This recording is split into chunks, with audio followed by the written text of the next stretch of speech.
Hello, welcome back. Right, today back on the Real Spectrum, and I'm playing Rentakill Rita, which was by Robin Thompson, 1986 to 87, as you can see, which was released by Mastertronic in 1987. It's an isometric game, and the object of the game is you are Rentakill Rita, and you've got to go around the mansion you've been hired to clear by Jeeves the butler. There's all sorts of nasties and bugs invaded the place, and you have to get rid of them by means of squishing them and dropping blocks, etc. on them. Now, this game was one of about half a dozen sent to me about over a month ago by Robert Hazelby. So I apologise for the length of time it's taken me to get round to playing this. But anyway, let's have a go at Rentakill Rita. Now, I've already defined the keys. Don't expect this to be a playthrough, etc. I've just had a very quick go of this for 20 odd minutes or so. I've resisted the temptation to look at the RZX archive for any kind of playthrough, etc. Just so that I sort of can say that I'm discovering it for the first sort of time and sort of like working my way through it myself. Now, by this time, sort of 1986, 1987, isometric platforms on the Spectrum were 10 a penny, and they had to do things very differently if they wanted to stand out. And as you can see, Rentakill Rita is probably sort of standard sort of fare for it, really. Very sort of clear graphics. Rita looks... she's a big old unit. But she's got some quite athletic skills. Now, what I'm trying to do there is get up on that shelf there where it's got some bug food to try and sort of lure the insects that I come to. Now, one thing I'll say about this is, for me, isometric games always were a pain in the arse because of their control systems. There we go, I've got the food. Especially Ultimate's ones with its directional sort of controls. Now, I know that you could sort of like, there was the alternative rotational control sort of set up on it. Oh balls, I've lost life. But the key sort of selection, even the sort of predefined ones on Rentakill Rita, aren't too bad, which is unusual for a game of this type. Now, one thing you'll notice is these first sort of couple of minutes is how empty the game appears to be. There doesn't seem to be an awful lot in the way of things going on at the moment. I'm not sure if that picks up sort of later. I'm clearly not going to play this game all the way through. And there we go, we've got some bug spray there. Now, the fact that most of the screens are empty so far means that Rita is nipping around quite nicely, and you'll sort of remember, of course, from like Night Law, etc., when things were happening on the screen, things tended to slow down, sometimes quite sort of dramatically. But so far, Rentakill Rita is okay on that front. It is a bit of a ghost town. Now, you can use these blocks to sort of like go up and down, as you can see, and traverse the map. And Rita, by the look of things, can actually fall from a height of 500 feet and not get injured. As you can see. I have no idea where I'm going, not seen any kind of map on it or anything. Let's try and get through there. Oh, right, okay, done. Right, see, again, not much going on. She's just going for a wander around this kind of... Oh, right, I said there wasn't much going on, and all of a sudden I've got these big eyeball sort of things. Right, now there we go, there's some slowdown sort of occurring now. Right, down to 5 lives. I mean, the question is would you have felt ripped off had you spent your money on this back in the day? I don't think so, because it's sort of sedately paced enough. Oh, that looks like it could have been painful. Right, what have I got to do here then? Right, so I presume I've got to use... Is that a spring? That spring there, is that something I can collect? Or perhaps jump on? Yeah, you wouldn't have minded paying out a couple of quid for it. Not a lot appears to be happening in the game though. Now I don't know whether or not that's me not having a clue what I'm doing, or whether or not that is actually the case. It's well designed enough. Well designed enough. Now where do I go?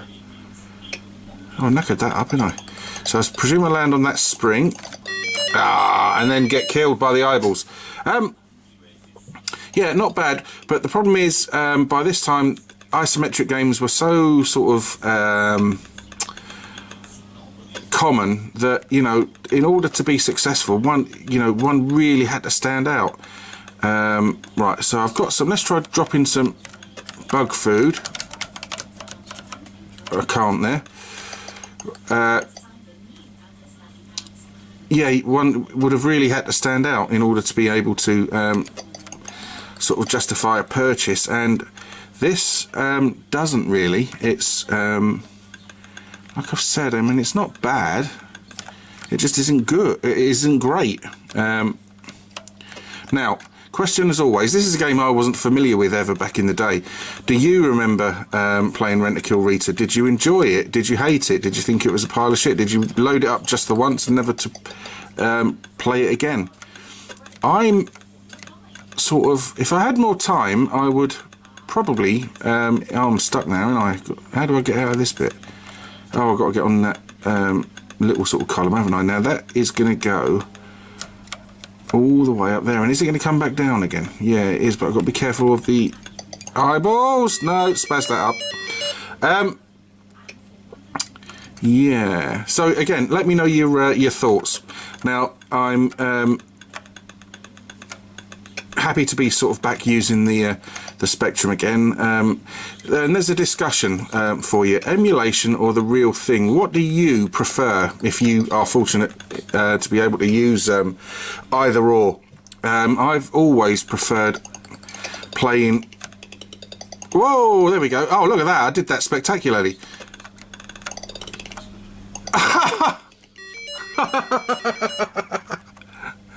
I've always preferred playing on the real thing as opposed to emulation. Oh, I've got one of those drop through the ceiling bugs.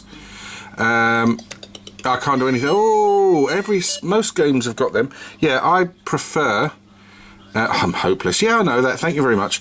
I always prefer playing on the real thing as opposed to emulation. But the drawbacks of that is you've got to have somewhere to store everything. Now, I've got about 300 odd tapes, and I haven't got the biggest house with the biggest living room. And it's a bit of a squeeze putting all these things in, and the Spectrums themselves. Plus, you've got to have the TV to hook up to, all the plugs, everything. And also, you run the risk of, if there's a game that you want to cover and you sort of hide behind or use this mantra of I'm only playing on the real thing. There are some games that are hard to come by, which will mean that you kind of oh, I haven't gone and got the bug spray, have I? Which means you're going to kind of limit your scope. Example for me was Frankenstein, which I did very, very recently. I had wanted to cover that game for ages, but because I was like, oh no, you know, you're only to do real games on real hardware. I never came across a copy of the game and couldn't do it. So in the end, I was just like, well, you know what? I do want to play that game, so I'm going to go back to Spectaculator. Now, like I say, for nostalgia, etc., that is what's great about playing the stuff on the real Spectrum. You get the real sort of problems with the keys, you know, you use your joysticks of old, and so I haven't got a joystick, etc. But the downside being the absolute faff it can be setting it all up, as well as wrestling with tapes that don't want to load. You know, not everything's going to work 30 years later, and some of them sadly don't. Not too many, but enough that, especially a couple of ones that I really sort of enjoyed playing. So anyway, an emulation has the benefit of you rarely come up with any errors. It's very, very quick, very, very simple, loads instantly, and you can record properly through it, etc. but it's not the real thing, is it? So that's the question. What's your sort of preference? Are you either or one over the other? Please let me know in the comments down below. Right, I'm not doing too well at Rentakill Rita, so I'm going to wrap this up by saying as a sort of example of the isometric games, of which there was about 4 million by the time this was released. This is nothing spectacular, but it's not horrible either, and it certainly is sort of worth checking out as a curio more than anything else. If you happen to come across a copy of it, you won't begrudge sort of giving it 10 minutes of your time. You might do better than me. So yeah, it's nice. Thanks again to Robert for excuse me being kind enough to send me the tape in the first place. Really is appreciated. Right, that's the end of that video. Thanks ever so much for watching. If you like it, please let me know. If you wish to subscribe, please do so. But if you're going to subscribe, please join in the fun in the comments, and enter into discussion about various things, etc. Thanks ever so much for watching. Take care of yourselves. The sun's actually out on this Sunday. Goodbye.